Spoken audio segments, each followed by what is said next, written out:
Rufus Norris, the outgoing director of the National Theatre, has drawn attention to the need for oracy. He says, oracy must occupy the heart of schooling, spread across every subject at every level.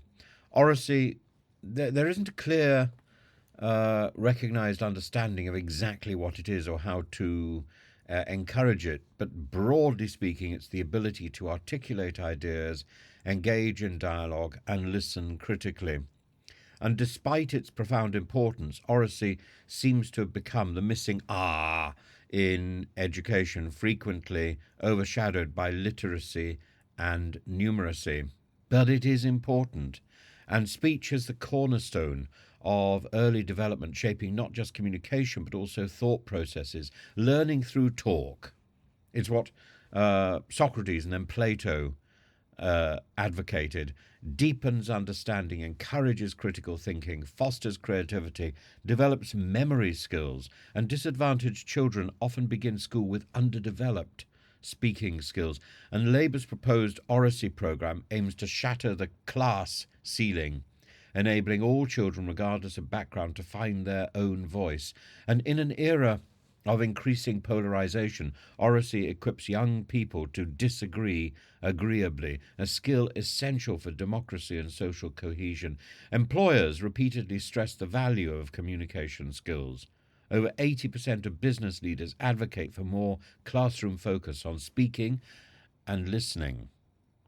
There's no universal definition of oracy. While it encompasses speaking, listening, and understanding, the absence of a structured curriculum leads to inconsistency, and fillers like,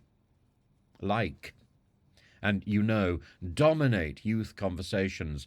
I do a lot of teaching, particularly of younger children, and I am amazed at how particular children are overwhelmed by the desire to use these fillers and cannot get through a sentence without throwing in the fillers. Better oracy practices in some schools would help to develop more fluency. There's no nationwide standard, there's no systematic integration into the curriculum, but there should be. Oracy, says Rufus Norris, should become a core subject, and he advocates adding oracy as the fourth R: reading, writing, literature, and oracy.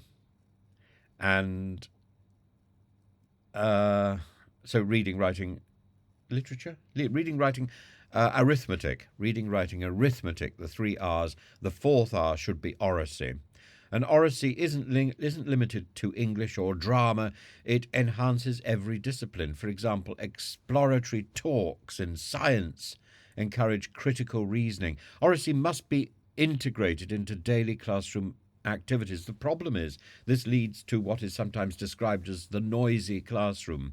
The noisy classroom is a positive, but it is intimidating, particularly for less experienced teachers.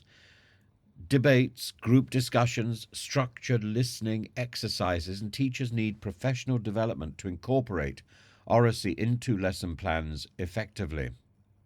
To encourage students to think as they speak, to speak on a topic for 1 minute, deducting points for fillers like and like, just a minute exercises, which could be inspired by Kenneth Williams and the Just a Minute crowd.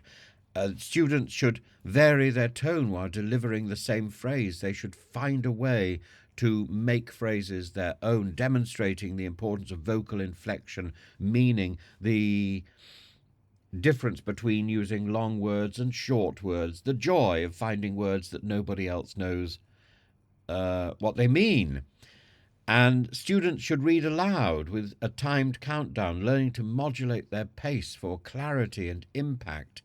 And oracy advocacy is not new. In 1975, the Bullock Report emphasized the importance of speech in learning, yet nearly 5 decades later we're still waiting for meaningful integration into the curriculum.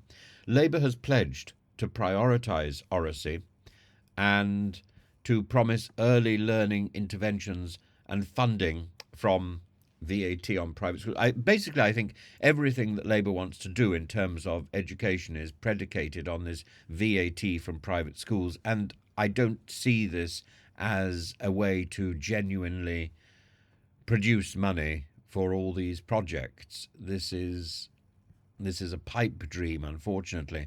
But pipe dreams can also have value. And the fact that we don't have the money set up to fund oracy doesn't mean we shouldn't still be encouraging it. The government's review of the national curriculum provides a golden opportunity to ensure that oracy takes its rightful place alongside literacy and numeracy. And oracy is more than just speaking well. Accent is irrelevant.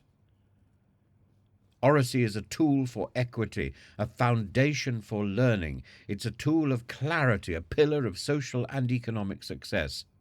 We need to listen. We need to take note of Rufus Norris's call to turn talk into action and ensure that every child, regardless of background, can speak, listen and thrive.